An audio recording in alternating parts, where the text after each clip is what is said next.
Hello friends, நம்ம என்ன பார்க்க போகிறோம் அப்படின்னா அனாயினிஸ்ல படிக்கிற ரெகுலேஷன் 2025 ஃபர்ஸ்ட் செமஸ்டர் ஸ்டூடெண்ட்ஸ் உங்களுக்கான எக்ஸாம் வந்து மண்டே இருக்கும். இங்கிலீஷ் எசென்சியல்ஸ் இருக்கும். இப்போ நிறைய ஸ்டூடெண்ட்ஸ்க்கு வந்து இங்கிலீஷ் எசென்சியல்ஸ் இந்த ஒரு நாள் படிக்கவா இல்லை ப்ரோக்ராமிங் படிக்கவா அப்படிங்கிற டவுட்ஸ் இருக்கும். என்கிட்ட நிறைய பேர் கமெண்ட் பண்ணவும் செஞ்சிருந்தீங்க. ஸோ ஒன் டே எக்ஸாமுக்கு நம்ம எப்படி வந்து ப்ரிப்பேர் பண்ணணும் அப்படிங்கிற ஐடியா நான் சொல்ல போகிறேன். கண்டிப்பாக அந்த வீடியோ உங்களுக்கு டவுட்டாக இருந்துச்சுன்னா எப்படி படிக்கணுங்கிற ஒரு ஐடியா கிடைக்கும். ஸோ அங்கே வீடியோக்குள்ள போகலாம். ஓகே ஃப்ரெண்ட்ஸ், ஃபர்ஸ்ட் தான் பார்த்தீங்க அப்படின்னா அனாயினிஸ்ல படிக்கிற ரெகுலேஷன் 2025 ஃபர்ஸ்ட் செமஸ்டர் ஸ்டூடெண்ட்ஸ் உங்களுக்கு இங்கிலீஷ் எசென்சியல்ஸ் வந்து மண்டே இருக்கும். இந்த வீடியோவில் நான் சொல்ல போகிறது எல்லாமே ஸ்டூடெண்ட்ஸோட மைண்ட் செட் தான். ஆக்சுவலாக நான் படிச்சிருந்தா எப்படி அட்டன் பண்ணேன் அப்படிங்கிறதா.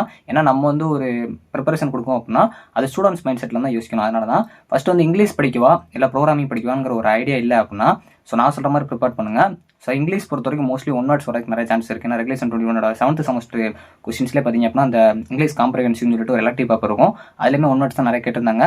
ஸோ அதுபோக அரியர்ஸ் கொஸ்டின்ஸ் பார்த்துருந்தீங்க அப்படின்னா அதில் ஒன் வேர்ட்ஸ் தான் நிறைய இருந்திருக்கும். ஸோ அதனால் நான் சொல்ல வரது என்ன அப்படின்னா என்னோட ஒப்பீனியன், அதாவது வந்து உங்களுக்கு வேறு ஐடியாஸ் இருந்துச்சுன்னா அதை ஃபாலோ பண்ணிக்கோங்க.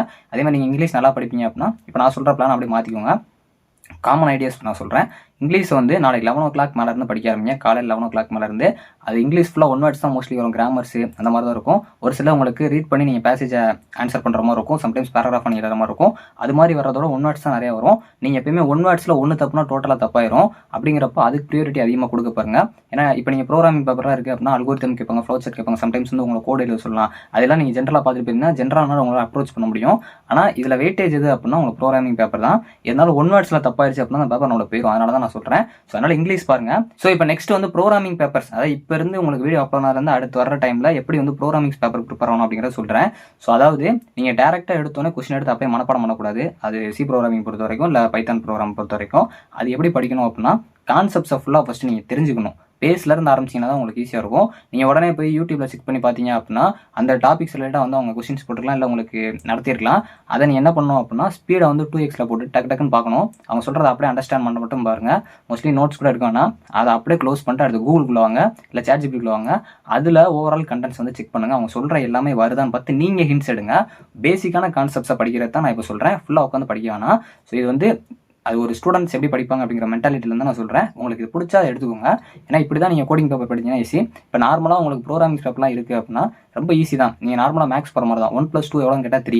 அதை வந்து அவங்க மேலே வந்து இன்புட்டாக வாங்கி கீழே அவுட்புட்டில் நம்மளுக்கு டிஸ்பிளே பண்ணுறதுக்காக அவங்க ஒரு ரெண்டு அதாவது உங்களுக்கு வேரியபிள்ஸ் வாங்கி கீழே வந்து இது பண்ணுவாங்க. ஸோ அது நீங்கள் ப்ரோக்ராமிங் வந்து ரொம்ப ஈஸியான பேப்பர். அதர் டிபார்ட்மெண்ட் ஸ்டூடெண்ட்ஸ்க்கு வந்து இது கொஞ்சம் கஷ்டமாக இருந்துச்சு அப்படின்னா இப்போ இந்த மாதிரி வந்து ஃபாலோ பண்ண பாருங்க. ஸோ ஃபஸ்ட்டு சி ப்ரோக்ராமிங் பொறுத்த வரைக்கும், அதாவது நான் பைத்தானுக்கு சொல்லிடுறேன். அதை ப்ரிப்பேர் பண்ணுறீங்க அப்படின்னா இந்த மாதிரி டாபிக்ஸ் எடுத்து நீங்கள் ஜென்ரலாக தெரிஞ்சு வச்சுக்கோங்கன்னு சொல்கிறேன். சி ப்ரோக்ராமோ பைத்தான் ப்ரோக்ராமோ அதுக்கு முன்னாடி ஒரு நாள் டைம் கிடைக்கிறப்ப இது நீங்கள் வந்து படிக்க தேவை இருக்காது. ஃபஸ்ட்டு பேஸ் பார்த்து வச்சுக்கோங்க அப்படிங்கிறத நான் சொல்கிறேன். இந்த ஒரு நாள் அதாவது இந்த கிடைக்கிற டைமில் பேசிக்கை தெரிஞ்சு வச்சுக்கோங்க. ஏன்னா கோடிங் பொறுத்தவரை பேசிக் தெரிஞ்சாலும் ஜென்ரல் நம்ம அட்டன் பண்ணிட்டு போயிட்டே இருக்கலாம். கண்டிப்பாக அல்கோரிதம்ஸ் கேட்பாங்க, ப்ரோக்ராம் கேட்பாங்க. அதனால் ஃபஸ்ட்டு உங்களுக்கு அது என்னன்னு தெரிஞ்சால் தான் அப்ரோச் பண்ண முடியும். அதனால தான் சொல்கிறேன். ஸோ ஃபஸ்ட்டு உங்களுக்கு சி ப்ரோக்ராம் பொறுத்த வரைக்கும் அல்கோரிதம்ஸ் எப்படி ஒரு அல்கோரிதம் எழுதணும் அப்படிங்கிறத தெரிஞ்சுக்கோங்க. அது ஃபஸ்ட்டு உங்களுக்கு கோடிங் தெரிஞ்சுக்கணும். ஸோ அதுக்கப்புறம் ஆப்ரேட்டர்ஸ் ரொம்ப முக்கியமான ஒன்று. அதே மாதிரி ஸ்டேட்மெண்ட்ஸ் ரொம்ப முக்கியமான ஒன்று, இஃப் ஸ்டேட்மெண்ட் அந்த மாதிரி இருக்கிறதுலாம். ஸோ அதுக்கப்புறம் கண்டிஷன்ஸ் பார்த்துக்கோங்க. ஸோ அது போக வந்து அரேனா என்னன்னு பார்த்து வச்சுக்கோங்க. யூனியன் ஸ்ட்ரக்சர் இதை பற்றி தெரிஞ்சு வச்சுக்கோங்க. அதுக்கப்புறம் எரர் ஹேண்ட்லிங் ரொம்ப முக்கியமான ஒன்று. ரெகர்சன் பார்த்து வச்சுக்கோங்க. டைனாமிக் மெமரி அலோகேஷன் பற்றி பார்த்து வச்சுக்கோங்க சி ப்ரோக்ராம் ஸ்டூடெண்ட்ஸ்க்கு. பைத்தான் ஸ்டூடெண்ட்ஸ் வந்து ஃபங்க்ஷன்ஸ் என்னன்னு பார்த்துக்கோங்க. லிஸ்ட் பார்த்துக்கோங்க, டபுள் பார்த்துக்கோங்க. டெசிஷன் மேக்கிங் அதாவது கண்டிஷன்ஸ் பொறுத்த வரைக்கும் அதில் உங்களுக்கு கண்டிஷன் வரும், அதாவது ஸ்டேட்மெண்ட் இந்த மாதிரி வரும். அடுத்து லூப்பிங் பார்த்துக்கோங்க, லூப்பிங் கான்செப்ட்ஸு. அதாவது ஸ்டேட்மெண்ட்ஸ் பார்த்துக்கோங்க, கண்டிஷன்ஸ் ரெண்டு இதுக்குமே ரொம்ப முக்கியம். இந்த ஸ்டேட்மெண்ட்டு எல் ஸ்டேட்மெண்ட் இது ப்ரோக்ராம் பொறுத்த வரைக்கும் இது எல்லா இதுலேயும் வரும். இஃப் எல்ஸு அதுபோக வந்து எலிஃப் இந்த மாதிரிலாம் வரும். அதுபோக உங்களுக்கு லூப் அந்த ஃபார் லூப்பு டூ ஒயில் அந்த மாதிரிலாம் இருக்கும். அதை பார்த்துக்கோங்க. அல்கோரிதம்ஸ் நீங்களும் பார்த்துக்கோங்க. ஸ்ட்ரிங் ரொம்ப முக்கியமான ஒன்று. ஃபைல் ஹேண்ட்லிங் பார்த்து வச்சுக்கோங்க. Comment line argument, searching and sorting ரொம்ப முக்கியம். பைனரி சர்ச்சிங், லீனியர் சர்ச்சிங் அதெல்லாம் கொஞ்சம் நல்லா பார்த்துக்கோங்க. ஸ்டார்டிங்னா பபுள் ஸ்டார்ட் அந்த மாதிரி ஸ்டார்டிங்லாம் இருக்கும். அதை நல்லா பார்த்துக்கோங்க. ஸோ மோஸ்ட்லி இங்கிலீஷ் பொறுத்த வரைக்கும் ஒன் வேர்ட்ஸ்லாம் நல்லா கான்சென்ட்ரேட் பண்ண பாருங்க. ஒரு ஒன் வேர்டு தப்புனா டோட்டலாக தப்பாயிரும், ஒரு மார்க் போயிடும்.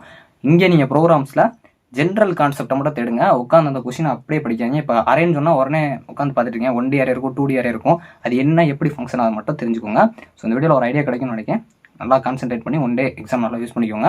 நீங்களாம் ஓனாக ஹிண்ட்ஸ் எடுத்து படிங்க. மோஸ்ட்லி வந்து யூடியூப்ல நீங்கள் பார்த்தாலும் சரி அப்படியே எடுக்காமல் கொஞ்சம் ஷார்டேஜ் பண்ணுங்கள். ஏன்னா உங்களை மாதிரி ஒரு யூடியூப்ல வீடியோஸ் பார்க்குறாங்கனாலும் சரி, கூகுள் பார்க்குறாங்கனாலும் சரி, எல்லாரும் ஒரே மாதிரி படிக்காமல் நம்ம பேப்பர் கொஞ்சம் நிற்க வரணும், நல்லாயிருக்கும். அடிஷ்னலாக ஃபஸ்ட்டு பேசிக்ஸ் தெரிஞ்சுக்கோங்க. ப்ரோக்ராமிங்ஸ் பொறுத்த வரைக்கும் நான் உங்களுக்கு ப்ரோக்ராமிங் அப்போ கொஞ்சம் நிறையா வந்து ஐடியாஸ் கொடுக்குறேன். இப்போ ஒரு கிளாரிஃபிகேஷன் கிடச்சிருக்கும் நினைக்கிறேன். ஸோ நல்லா படிங்க. தேங்க்ஸ் ஃபார் வாட்சிங்.